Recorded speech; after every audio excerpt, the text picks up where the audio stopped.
بسم الله الرحمن الرحيم قل سيروا في الأرض فانظروا كيف كان عاقبة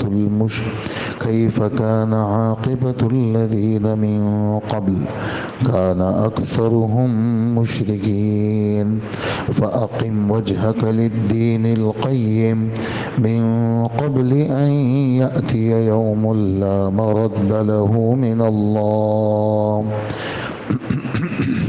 يومئذ يصدعون فأقم وجهك للدين القيم من قبل أن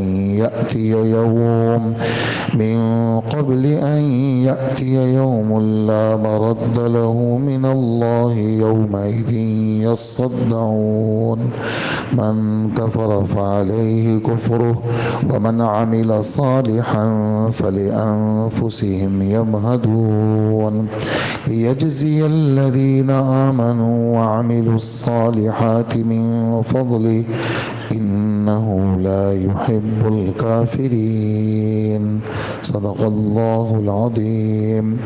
سورہ روم کی 4 آیتیں آپ حضرات نے سنی، 42 سے 45 تک، اور پچھلی گزشتہ آیت میں کل بجلی بھی نہیں تھی تو اس کا ذرا ترجمہ میں آپ حضرات کی خدمت میں پیش کر لوں۔ آیت نمبر 40 کا، تو اس میں آیت نمبر 40 میں چونکہ وہ پورا رکوع اللہ پاک کی بڑائی کے اوپر مشتمل تھا، تو آیت نمبر 40 میں اللہ پاک نے اختتام بھی اپنی بڑائی پر کیا کہ اللہ کی ذات وہ ذات ہے جس اللہ نے تم کو پیدا کیا، پھر اللہ پاک تمہیں رزق دیتے ہیں، پھر اللہ جل جلالہ تمہیں موت دیں گے، پھر اللہ جل جلالہ تمہیں زندگی دیں گے، اور جتنے بھی تمہارے شرکاء ہیں اے کافروں جن کو تم شریک کرتے ہو، تم ذرا یہ بتاؤ کہ وہ ان کاموں میں سے کوئی ایک کام کر سکتے ہیں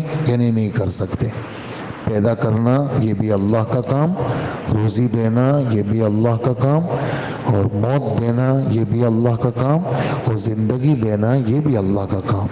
اللہ کی ذات ہر شرک سے پاک ہے۔ جس چیز میں جو لوگ اللہ کے ساتھ شریک کرتے ہیں، اللہ ہر شرک سے اللہ پاک ہے۔ پھر رکوع شروع ہوا، 8واں رکوع شروع ہوا 21ویں پارے کا، تو اس میں اللہ جل جلالہ فرماتے ہیں کائنات کا جتنا نظام ہے وہ جڑا ہوا ہے نیکیوں کے ساتھ۔ کائنات میں نیکیاں ہوں گی تو رحمتیں برسیں گی، اور کائنات کے اندر گناہ ہوں گے تو مشکلات کا سامنا ہوگا، پریشانیوں کا سامنا ہوگا، مختلف قسم کے حالات کا سامنا ہوگا۔ اس لیے دنیا میں جو کچھ بھی نظر آتا ہے، میں نے 28ویں پارے کی آیت پڑھی تھی کل کہ وہ اللہ کے حکم سے ہوتا ہے، یعنی کوئی کسی پر کوئی بھی مصیبت آتی ہے، ہلکی ہو یا بڑی ہو، وہ اللہ کی طرف سے آتی ہے اور اللہ کے حکم سے آتی ہے۔ نمبر 2، میں نے 27ویں پارے کی آیت پڑھی تھی کہ انسان کی پیدائش سے پہلے، زمین سے پہلے اللہ پاک نے ہر خیر و شر کو لکھ لیا ہے، تو کسی قسم کی کوئی بھی مصیبت کسی پر بھی آتی ہے تو وہ اللہ کی طرف سے آتی ہے اور پہلے سے لکھا ہوا ہے یہ۔ نمبر 3، 25ویں پارے کی میں نے آیت پڑھی تھی جس میں اللہ جل جلالہ فرماتے ہیں تمہیں کسی قسم کی کوئی بھی مصیبت آتی ہے تمہارے گناہوں کی وجہ سے آتی ہے، اور اللہ پاک بہت ساری چیزوں کو معاف کر دیتے ہیں۔ اس میں ایک چھوٹی سی بات دل دماغ میں یوں کھٹکتی ہے کہ بہت سارے نیک لوگوں پہ تکلیفیں آتی ہیں، نبیوں پہ سب سے زیادہ آتی ہیں، کتنے اولیاء کرام ہیں ان پہ تکلیفیں آتی ہیں، تو کیا آپ کہتے ہیں دنیا میں جو بھی تکلیف آتی ہے گناہوں کی وجہ سے آتی ہے؟ تو گناہ بھی تکلیف کا سبب ہے، لیکن یہ نہیں ہے کہ دنیا میں کوئی بھی تکلیف آئے صرف گناہوں کی وجہ سے آئے۔ کبھی کبھار نیک آدمی پہ کوئی تکلیف آتی ہے، اللہ جل جلالہ اس کو درجہ دینا چاہتے ہیں جنت میں۔ آپ صلی اللہ علیہ وسلم کے ایک عجیب حدیث اس وقت ذہن میں آئی کہ حضور صلی اللہ علیہ وآلہ وسلم فرماتے ہیں ہر مسلمان کے لیے اللہ پاک نے جنت میں ایک مقام رکھا ہے کہ اس کو اس مقام تک پہنچانا ہے۔ ہر مسلمان کے لیے اللہ نے ایک مقام رکھا ہے کہ اس کو اس مقام تک پہنچانا ہے۔ لیکن اس مقام تک پہنچنے کے لیے بڑے بڑی عمل کی ضرورت ہے، بہت بڑھیا کاموں کی ضرورت ہے، لیکن یہ کمزور ہے بیچارہ، بس سادہ سادہ شریعت پہ چل رہا ہے، وہ بڑھیا کام جس کو یہ بڑھیا درجہ ملنے کا سبب ہے وہ یہ نہیں کر پاتا۔ تو اللہ پاک کیا کرتے ہیں، اللہ پاک اس کو امتحان میں ڈال دیتے ہیں، بدن میں کوئی بیماری لگا لیتے ہیں جو کسی علاج سے صحیح نہیں ہو، اولاد کو نافرمان کر دیتے ہیں، بیوی بچوں میں نافرمانیاں، بیماریاں، تکلیفیں ڈال دیتے ہیں، تاکہ اس کا دل دماغ پریشان رہے اور ہر وقت یہ دعا مانگتا رہے اور پریشان پھرتا رہے، علاج میں پھرتا رہے، ڈاکٹروں کی لائنوں میں بیٹھا رہے اور تکلیف میں رہے، لیکن اللہ کا در نہیں چھوڑتا۔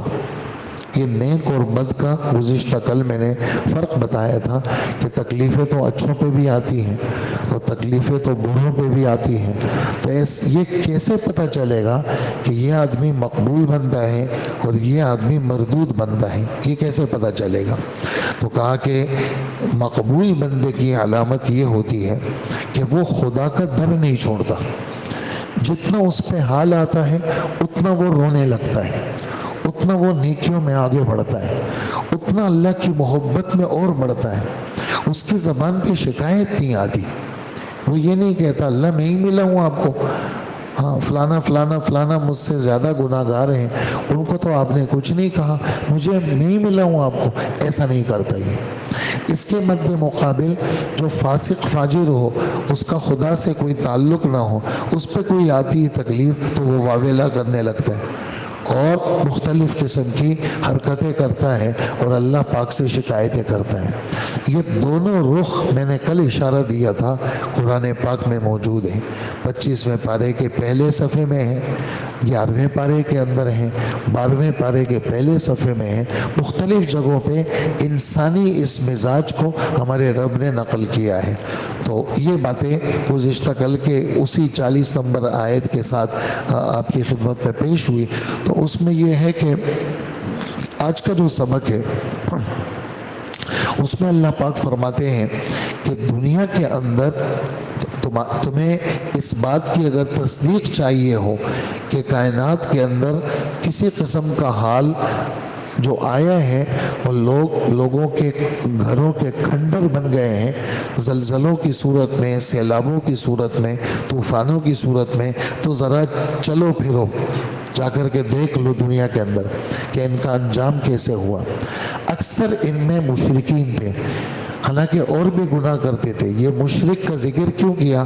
اس لیے کہ خطاب مکہ والوں سے ہے، اور مکہ کے اندر اس وقت مشرک تھے جو اللہ کے رسول کو تنگ کرتے تھے، تو اکثر مشرک تھے جس کی وجہ سے ان کو عذاب سے دوچار ہونا پڑا، ورنہ شرک کے علاوہ اور بھی گناہ ایسے خطرناک ہوتے ہیں جیسے کھلم کھلا بے حیائی کا گناہ، یہ اللہ کے عذاب کو بہت جلدی مسلط کرتا ہے۔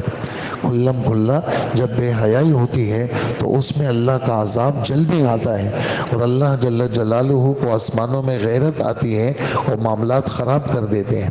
تو کہا جا کر کے زمین میں چلو پھرو ذرا دیکھو، اور پھر اس کے بعد ہر مخاطب کو دعوت ہے۔ لہٰذا جب یہ بات ثابت ہو گئی تو تم میں سے ہر فرد اپنا چہرہ اس سیدھے دین کی طرف کر دے، لا الہ الا اللہ محمد الرسول اللہ، جو اس مذہب کی علامت ہے، اس کی طرف اپنے چہرے کو سیدھا کر لو۔ اس دن کے آنے سے پہلے، جس دن اللہ کی طرف سے اس دن کو ہٹنا نہیں ہوگا۔ دنیا کا عذاب تو ٹل جاتا ہے آخرت کے آسرے پر، یہ بہت نقطے کا جملہ ہے، سمجھنے کے ساتھ اس کا تعلق ہے۔ دنیا کا عذاب تو ٹل جاتا ہے آخرت کے آسرے پر، کہ آخرت آئے گی، قیامت آئے گی، اس میں سزا ہوگی، لیکن آخرت کا عذاب نہیں ٹلے گا، اس لیے کہ اس کے بعد کوئی آسرا نہیں ہے، وہ بالکل آخر ہے، جس دن وہ دن ٹلے گا نہیں۔ اور یہ وہ دن ہوگا جس دن لوگ الگ الگ ہوں گے، فرقوں میں ہوں گے، ایمان والوں کا فرقہ الگ، کافروں کا الگ۔ وَامْتَازُوا الْيَوْمَ أَيُّهَا الْمُجْرِمُونَ، اے مجرموں کی جماعت، آج ان ایمان والوں سے الگ ہو جاؤ، الگ الگ جماعتیں ہوں گی. ہاں دائیں طرف والے ابھی آپ نے سورہ واقعہ سنا, وَأَصْحَابُ الْمَيْمَنَةِ مَا أَصْحَابُ الْمَيْمَنَةِ, دائیں طرف والے کیا کہنا دائیں طرف والوں کا, کیا مزے ہوں گے ان کے. وَأَصْحَابُ الْيَمِينِ مَا أَصْحَابُ الْيَمِينِ, میمنہ دائیں طرف بھی کہیں گے اور برکت بھی کہیں گے. یمن برکت کو بھی کہتے ہیں, بابرکت لوگ دائیں طرف والے لوگ, کیا کہنا ان کا. وَأَصْحَابُ الْمَشْأَمَةِ مَا أَصْحَابُ الْمَشْأَمَةِ, مشأمہ نحوست کو بھی کہتے ہیں اور بائیں طرف کو بھی کہتے ہیں کہ منحوس لوگ ہیں. بائیں طرف والے یہ منحوس لوگ ہیں, یعنی دوزخی لوگ ہیں. ٹھیک ہے, تو 3 جماعتوں کو بیان کیا سورہ واقعہ میں. ایک دائیں طرف عام جنتی, اور ایک بائیں طرف دوزخی, اور تیسرا والسابقون السابقون, وی آئی پی لوگ, خصوصی لوگ. ہاں کون؟ نبیوں کی جماعت, صدیقین کی جماعت, شہداء کی جماعت, صحابہ کی جماعت. والسابقون السابقون, یہ اوپر کے لوگ ہیں. اور عام مسلمان دائیں طرف اور کافر بائیں طرف, یعنی دوزخی لوگ. تو فرقے بنیں گے. اس آیت میں بھی یہی ہے, جس نے اللہ کی نافرمانی اور ناشکری اور کفر کیا اس کا وبال اسی پر پڑے گا, اور جس نے اچھا عمل کیا وہ اپنے لیے راستہ بنا رہا ہے. ہاں سڑک بن رہی ہے نا, کتنی بن گئی یار, 2 کلومیٹر بن گئی, کل اور پھر بلڈوزر چلے گا نا, پھر انشاءاللہ راستہ بن جائے گا. ہاں آج کتنی بن گئی یار, آج 5 کلومیٹر تک بن گئی. ہاں بلڈوزر چل رہا ہے, پیچھے سے کام چل رہا ہے. تو ایمان والے یمہدون, اپنے لیے راستہ بنا رہے ہیں, اپنے لیے جنت بنا رہے. ابراہیم علیہ السلام سے ملاقات ہوئی معراج میں, فرمایا اپنی امت کو میرا سلام کہنا اور یہ کہہ دینا کہ جنت میں آؤ گے نا, چٹیل میدان ہے, درخت اور محلات وہاں سے لے کے آنا, وہاں سے چیزیں بیچنا. وہ چیزیں کیا ہیں؟ فرمائے جس نے سبحان اللہ ایک دفعہ پڑھا, ایسا درخت لگے گا 100 سال تک اس کے نیچے گھوڑا دوڑے گا, اس کا سایہ ختم نہیں ہوگا. اور جو دن کی 12 رکعت سنتیں پڑھے گا, فجر سے پہلے 2 سنت, ظہر سے پہلے 4 سنت, ظہر کے بعد 2 سنت, مغرب کے بعد 2 سنت, عشاء کے بعد 2 سنت, جو 12 رکعت سنت پڑھے گا اللہ اس کے لیے جنت میں محل بنائیں گے.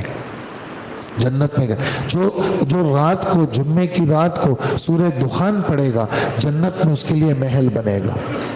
تو یہ برکتیں, یہ نعمتیں, جس نے 10 دفعہ سورہ اخلاص پڑھی, 10 دفعہ, یعنی روایتوں میں یہ بھی آتا ہے کہ بھئی ہر فرض نماز کے بعد پڑھو 10 دفعہ قل هو اللہ احد. کیا وقت لگتا ہے؟ 1 منٹ بھی نہیں لگتا. کہا کہ جنت میں اس کے لیے محل بنتا ہے 10 دفعہ سورہ اخلاص پہ. پھر کہا صحابہ نے 20 دفعہ, فرمایا 2 محل بنے گے. کہا 30 دفعہ, کہا 3 محل بنیں گے. حاجی عبدالوہاب صاحب کے معمولات میں رات کو روزانہ 200 دفعہ قل هو اللہ احد پڑھتے تھے, 200 دفعہ. ایک صحابی حضور کو فرماتے ہیں اللہ کے رسول, کسی نے شکایت لگائی کسی صحابی کی کہ یہ عجیب آدمی ہے, ہمیں نماز پڑھاتے ہیں, ہمارے امام صاحب تھے, اور کوئی بھی سورت پڑھے ولضالین کے بعد, اس کے بعد آخر میں قل هو اللہ احد پڑھتے ہیں. حضور نے آگے پوچھا کہ بھئی تم ہر رکعت میں قل هو اللہ احد کیوں پڑھتے ہو؟ انہوں نے کہا اللہ کے رسول مجھے اس سورت سے محبت ہے. حضور صلی اللہ علیہ وسلم نے فرمایا تمہارا اس سورت سے محبت کرنا تمہیں جنت میں داخل کرے گا.